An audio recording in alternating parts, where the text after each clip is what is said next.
Hello എല്ലാവർക്കും happy Vishu. അപ്പോൾ ഇന്നത്തെ വീഡിയോ എന്ന് പറയുന്നത് ലൂസിഫർ ഫിലിം ജപ്പാനിൽ റിലീസ് ചെയ്തു. ടോക്കിയോയിലായിരുന്നു.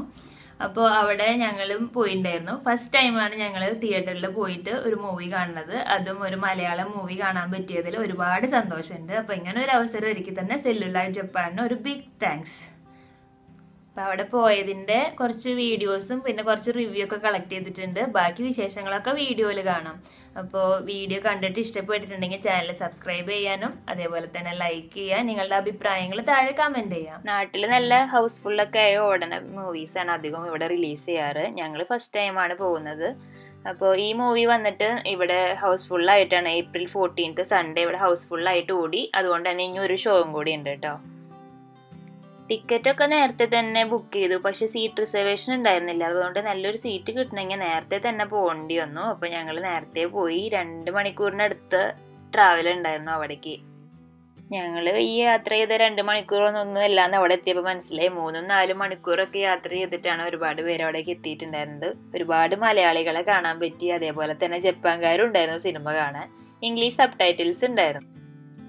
ഞാൻ ഈ വീഡിയോയിൽ മൂവിയുടെ ഒരു റിവ്യൂ ഒന്നും അല്ല ഉദ്ദേശിക്കുന്നത്. ഇവിടെ ആൾക്കാരുടെ കുറച്ച് റിവ്യൂ എടുത്തിട്ടുണ്ടെങ്കിലും എനിക്ക് ഇവിടെ പോയപ്പോൾ ഒരുപാട് സന്തോഷം തന്ന കുറച്ച് കാര്യങ്ങളുണ്ട്. മലയാളികളെ കാണാൻ പറ്റി. അതേപോലെ തന്നെ ടിക്കറ്റ് ബുക്ക് ചെയ്തപ്പോൾ നമുക്ക് നാട്ടിലത്തെ കുറച്ച് പലഹാരങ്ങളൊക്കെ നമുക്ക് ഓർഡർ ചെയ്യാൻ പറ്റുമായിരുന്നു. അപ്പോൾ അതിനനുസരിച്ചിട്ട് അവർ ഇൻ്റർവെൽ ടൈമിൽ നമുക്ക് അവിടെ നിന്ന് കളക്ട് ചെയ്യാം.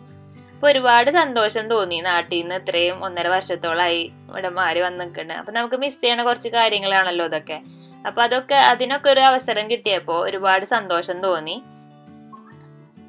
ഞങ്ങൾ താമസിക്കുന്ന ഏരിയയിൽ ഞങ്ങൾ മാത്രമേ ഉള്ളൂ മലയാളി ഫാമിലി ആയിട്ട്. പിന്നെ കുറച്ച് ബാച്ചിലേഴ്സ് അവിടെ ഇവിടെ ജോലിക്ക് പോകുന്നവരുണ്ടെങ്കിൽ അവരൊന്നും കാണാറും കൂടി ഇല്ല. അപ്പോൾ ഇങ്ങനെ ഒരു അവസരത്തിൽ ഒരുപാട് മലയാളികളെ കൂടെ ഇരുന്നിട്ട് ഇങ്ങനെ ഒരു മലയാളം മൂവി കാണാനും അതേപോലെ തന്നെ ഇന്ത്യൻ സ്നാക്സ് കഴിക്കാനും പറ്റി.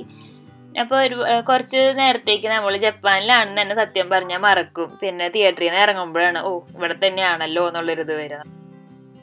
ഇതെന്താന്ന് പിടികിട്ടിയോ? ഇതാണ് നമ്മുടെ കുട്ടികളൊക്കെ സിനിമ കാണാൻ വരുമ്പോഴേ അവരുടെ ഹൈറ്റ് അഡ്ജസ്റ്റ് ചെയ്യാനുള്ള കുഷ്യനാണത്. ബ്രേക്ക് ടൈം ആയപ്പോൾ നമ്മൾ കളക്ട് ചെയ്തതാണ്. ഉഴുന്നുവട ഉണ്ട്, ചിക്കൻ സമൂസ, പഴംപൊരി, പിന്നെ ചട്നി, പിന്നെ നാട്ടിലത്തെ ചായയും. അപ്പോൾ നല്ല അടിപൊളിയായിരുന്നു. നല്ല ടേസ്റ്റും ഉണ്ടായിരുന്നു. അപ്പോൾ ഇതൊക്കെ അവിടെ ഒരു സൗത്ത് പാർക്ക് എന്ന് പറഞ്ഞൊരു റെസ്റ്റോറൻറ്റ് ഉണ്ട്. കേരള റെസ്റ്റോറൻ്റ് ആണ്. അസക്കുസ എന്ന് പറയുന്ന പ്ലേസിലാണ് അതുള്ളത്. അപ്പം ഞങ്ങൾ ഇടയ്ക്ക് അവിടെ പോകാറുണ്ട്. അവിടെ കേരള പൊറോട്ട, നൂലപ്പം, അങ്ങനെ നാട്ടിലത്തെ എല്ലാ ബ്രേക്ക്ഫാസ്റ്റും അങ്ങനത്തെ കാര്യങ്ങളൊക്കെ കിട്ടും അവിടെ.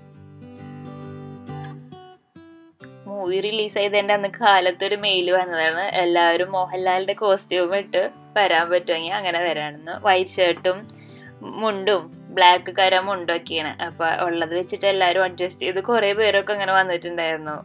മുണ്ടൊക്കെ എടുത്തവരെ കാണുമ്പോൾ കുറേ കാലമായിണ്ട് അങ്ങനെയൊക്കെ കണ്ടിട്ട്. അപ്പോൾ നല്ല രസമുണ്ടായിരുന്നു കേട്ടോ. ഗേൾസും ചിലവരൊക്കെ മുണ്ടെടുത്തിട്ടുണ്ടായിരുന്നു.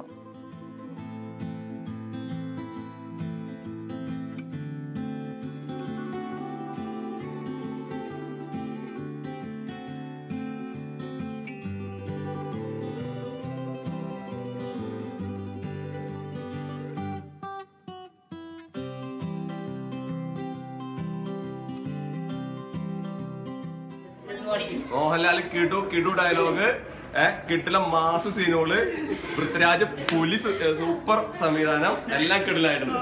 ഒരു മാസ് പടം തരാം. പടം എങ്ങനെ ഉണ്ടായിരുന്നു? അഭിപ്രായം പറയാം.